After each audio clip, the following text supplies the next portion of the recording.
Assalamualaikum warahmatullahi wabarakatuh. Selamat siang semua teman-teman, apa kabar? Semoga baik-baik aja ya.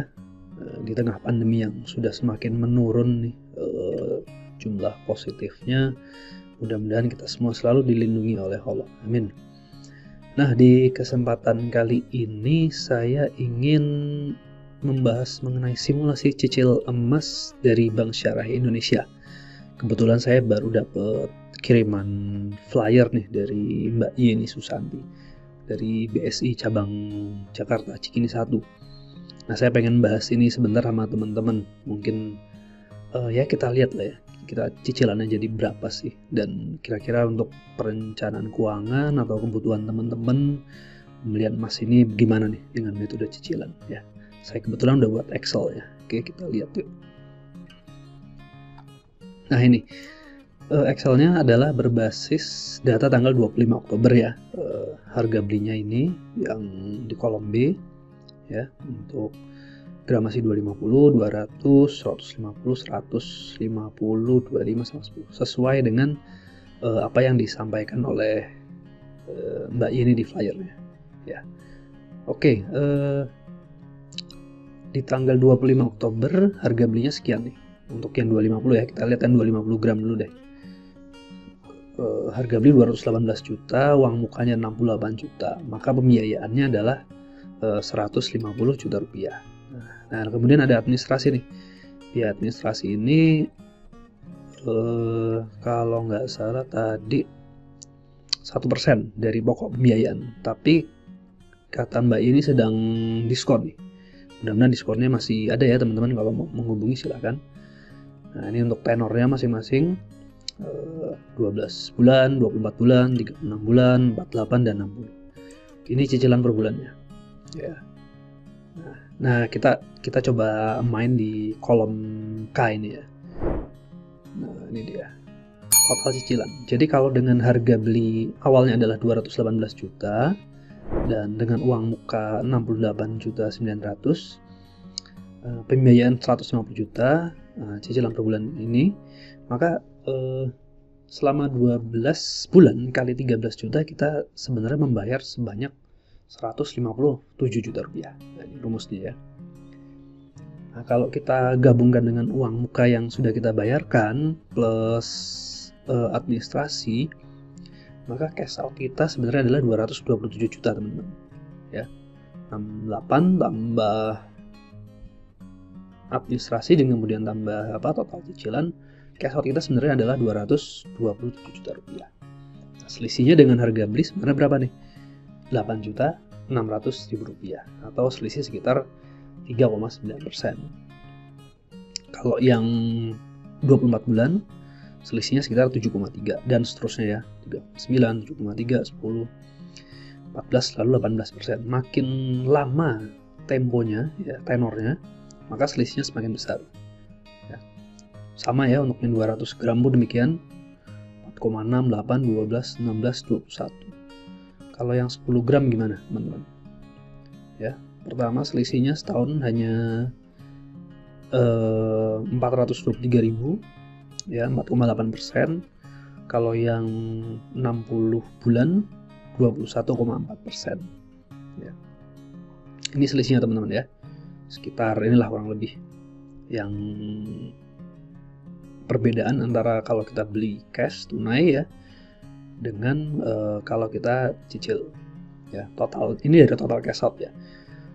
Kalau teman-teman ada pelunasan dipercepat, menurut BSI katanya sih marginnya nanti nggak dihitung semua sisanya, jadi nggak ada semacam denda pelunasan dipercepat tuh nggak ada. Jadi teman-teman bisa hubungi Mbak Yeni nanti.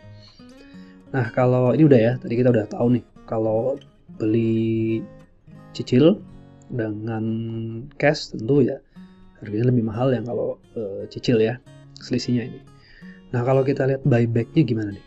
Nah, untuk buyback kelewatan sih. Nah, ini dia buybacknya per 25 Oktober kemarin per gramnya adalah 815.000. Jadi kalau 250 gram 204 juta.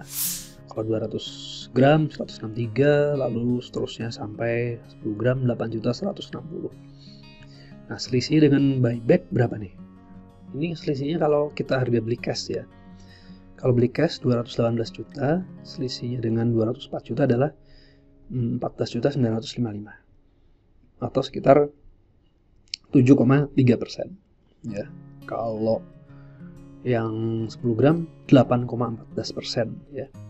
Lebih besar nih selisihnya kalau yang 10 gram dibandingkan dengan yang 250 gram ya. Ini 7,3%, kalau yang ini bisa sampai 8% ya, 1% lah selisihnya sekitar. Nah, tapi kita kan jangan lupa tadi kita kan belinya dengan metode cicilan ya. Dengan metode cicilan ini harganya lebih tinggi. Tadi kalau cash itu 218, kalau dengan cicilan ini sampai dengan 227 juta. Nah, selisihnya berapa nih? Bukan lagi 14 juta teman-teman, tapi selisihnya menjadi 23 juta setengah. Ya, ini di kolom ini. Nah, teman-teman yang akan mengambil cicilan emas ya bisa lihat di kolom ini ya. Kalau ambil cicilan 10 gram tadinya buyback itu selisihnya 664.000, tapi kalau kita mengeluarkan uangnya kan sampai dengan 9.200.000 ya, selisihnya adalah 1.084.000 atau 11,8% ya. Tadinya hanya 8% maka menjadi 11. Tadinya selisih 8% menjadi 23%. Nah, ini lebih tinggi ya, karena kita tentu saja kita membelinya dengan metode cicilan yang harganya lebih tinggi dibandingkan dengan pembelian cash. Nah, dampaknya apa nih? Kan kita oke lah udah misalnya memutuskan untuk membeli dengan cicilan. Lalu kalau kita kaitkan dengan perencanaan keuangan bahwa kita membeli emas ini adalah untuk memenuhi tujuan keuangan ya, misalnya untuk dana pensiun gitu. Udah kita ambil yang masih lama nih, 5 tahun lagi gitu. Selisihnya 21%. Nah, kita berharap tentunya kita menjualnya sudah dengan posisi keuntungan. Nah, namanya investasi, pengen dijual untung lah ya, dieksekusi dengan nilai yang sudah meningkat. Nah, kalau nilainya ini selisihnya ada 21%, nah, untuk mencapai BEP atau impas kembali ya, dengan harga beli kita ini butuh naik 27% teman-teman ya. Kalau tadinya selisihnya atau kita anggap ini turun ya, nilainya kan langsung turun 10%. Kalau nilainya turun 10%, maka supaya break even point lagi, impas lagi, itu harus naik 12% ya. Nah, dari sini jadi buyback original ya. Tadinya kita beli dengan kita jual dengan harga 163 juta ya, misalnya yang 200 gram, maka supaya nilainya ini sudah akan kembali lagi menjadi 163 juta, maka butuh naik sampai dengan 12% lagi ya. Ini sama 12%. Kalau yang cicilan paling lama yang 5 tahun butuh naik hingga 30%.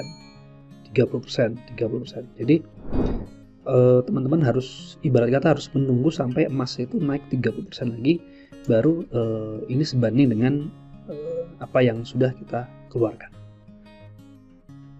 ya. Jadi mungkin masih agak bingung, mungkin saya coba ulangi lagi ya. Jadi tadinya kita beli, kalau buyback itu hanya 204 juta rupiah, tapi karena kita membelinya dengan metode cicilan, harga belinya kan otomatis lebih tinggi nih, 227 juta. Nah, selisihnya dengan dengan buyback yang 204 juta adalah sebesar 23 juta rupiah atau sekitar 10%.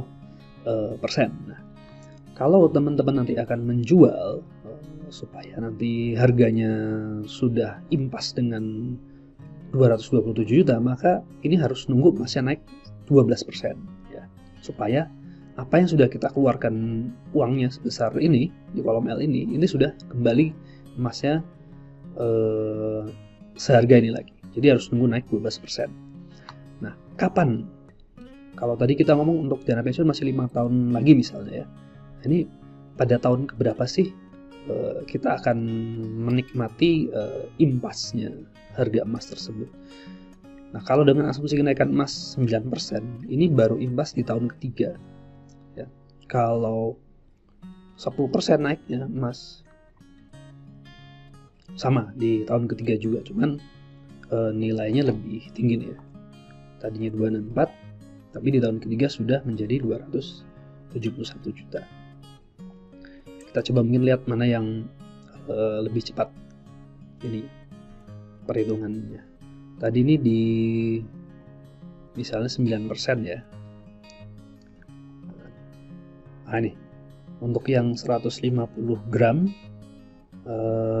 tenor 60 bulan kan dia harus naik 30% teman-teman, supaya impas dengan harga beli kita. Kalau dengan asumsi kenaikan emas 9%, maka butuh sampai tahun keempat baru dia impas ya. Tapi kalau kita asumsikan kenaikan harga emas 10% atau 10,84% sih tepatnya. Nah, tahun ketiga dia sudah impas. Sudah BEP ya. 159 banding 162. Tadi kita keluarkan uang 159 juta rupiah. Nah, tahun ketiga nih mudah-mudahan dengan asumsi kenaikan emas 10% per tahun maka sudah sama harganya. Nah, artinya kalau kita jual di tahun keempat ya kita sudah dapat untung. Tahun kelima sudah untung lagi. Nah, seperti itu teman-teman. Jadi oke, mungkin teman-teman nggak terlalu atau mungkin jarang lah memikirkan kapan ini ya akan menjual kembali. Yang jelas kalau berinvestasi di emas ini kebanyakan memang lebih cocok untuk medium, menengah hingga panjang. Jadi tidak cocok untuk jangka pendek. Apalagi kalau Anda membelinya dengan metode cicilan. Kalau Anda beli cash, mungkin bisa aja Anda beli tahun ini, Anda jual tahun depan kalau harganya memang naik 10% lebih. Tapi kalau Anda belinya dengan metode cicilan, maka Anda harus lebih berhati-hati dalam melakukan eksekusi atas aset Anda. Perhitungan dengan baik, berapa sih sebenarnya total cash out yang sudah teman-teman keluarin. Kan pasti nggak sama dengan harga cash dengan harga cicilan ya. Kalau di sini kita lihat cash nilai 218, kalau langsung dijual 204 ya, selisihnya hanya 7,3%. Tapi kalau teman-teman membelinya dengan metode cicilan, selisihnya menjadi 10,4%. Kalau Anda jual di tahun pertama, masih lihat ini, masih tanda kutip rugi 3 juta rupiah harganya ya. Tapi kalau Anda jual di tahun kedua, ini sudah lumayan nih, udah ada selisih harga ya. Oke, kembali lagi. Jadi sebenarnya bukan lebih baik mana nih antara membeli cash atau cicilan. Kembali kepada kemampuan dan kebutuhan teman-teman ya. Kalau mampu membeli cash, tentu saja lebih baik silakan beli cash. Tapi jangan lupa bahwa teman-teman mungkin punya tujuan-tujuan keuangan yang lain. Jadi apakah pengaturan cash flow-nya akan semua langsung dibelikan di emas ya? Atau kalau teman-teman punya tujuan keuangan lain yang harus dipenuhi, bisa jadi dalam tahun ini teman-teman cicil hanya 619 untuk yang 10 gram, lalu sisanya sebesar 8 juta bisa teman-teman gunakan untuk keperluan tujuan keuangan yang lain ya. Teman-teman misalnya punya uang 20 juta, apakah akan langsung dibelikan emas 25 gram? Misalnya ternyata punya tujuan keuangan lain, bisa jadi teman-teman oke, uang mukanya aku masukkan 10 juta, lalu cicilannya nanti bisa ambil yang lebih ringan dari 1,5 juta. Jadi macam-macam, akan sangat tergantung dari kebutuhan dan tujuan keuangan teman-teman semua. Anyway, jadi bagaimana pertimbangan apakah teman-teman akan membeli emas dengan cicilan atau tunai, selalu kaitkan dengan kondisi cash flow teman-teman. Kalau tidak sanggup untuk membayar cicilan ini, sebaiknya jangan mencicil emas ya. Ketahui dulu debt service ratio teman-teman ya. Jumlah cicilan ini sampai dengan 35% nggak dari penghasilan bulanan teman-teman. Kalau lebih, sebaiknya teman-teman menunda mengambil cicilan emas. Atau kalau bisa, kalau misal masih pengen nyicil, maka uang mukanya harus diperbesar ya. Ini strategi-strategi teman-teman dalam mengambil cicilan emas. Ada juga yang kondisi yang orang yang tidak bisa ini mau membeli tunai 100 gram 87 juta, tapi mau nabung 87 juta nggak sampai-sampai, nggak bisa. Ada kekumpul 30, kepake lagi uangnya, kekumpul 40, kepake lagi uangnya. Ya, akhirnya dengan mengambil metode cicilan mas ini bisa menjadi salah satu solusinya. Tapi dengan catatan tadi ya, debt service ratio dan juga dana darurat paling tidak sudah harus punya dengan baik. Oke teman-teman, mungkin itu aja dari saya. Teman-teman bisa lihat di cicilan ini harga per 25 Oktober ya. Kalau di Excel saya juga tadi ini per 20 Oktober. Silakan kalau ada yang mau file ini, silakan DM aja ke IG saya, nanti saya kirim ya. Dan kalau ada yang mau ngambil cicilan mas ini, silakan hubungi Mbak Yeni Susanti. Oh ya, by the way, saya bukan orang BSI, cuman kebetulan dapat tawaran ini aja dari BSI. Jadi ini yang saya bahas. Ini semua hanya untuk edukasi semata, ya. Oke, demikian teman-teman. Semoga bermanfaat. Dan silakan kalau ada diskusi, siapa tahu saya ada salah kata, salah ucap, salah data, silakan di komen, dikritik, dan nanti kita coba perbaiki lagi di kemudian hari. Oke, demikian. Terima kasih. Wassalamualaikum warahmatullahi wabarakatuh.